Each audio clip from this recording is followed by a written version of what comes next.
ஓம் நம சிவாய. தென்னாடுடைய சிவனே போற்றி, என் நாட்டவர்க்கும் இறைவா போற்றி.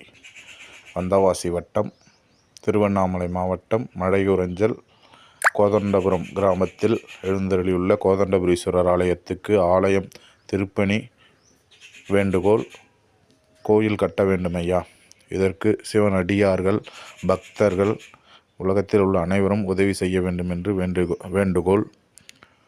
இன்று மகா பிரதோஷம். இந்த நன்னாளில் அனைவரும் சிவன் ஆலயத்திற்கு சென்று 6 மணிக்கு மேல் 4 கால பூஜை, விடியற் காலை 6 மணி வரை பக்த கோடிகள் அனைவரும் சிவன் தரிசனம் பெற்று எல்லா வாழ்வும் பெருவாழ்வு வாழ வேண்டும். ஓம் நம சிவாய. தென்னாடுடைய சிவனே போற்றி, என் நாட்டவர்க்கும் இறைவா போற்றி. ஓம் நம சிவாய. ஓம் நம சிவாய.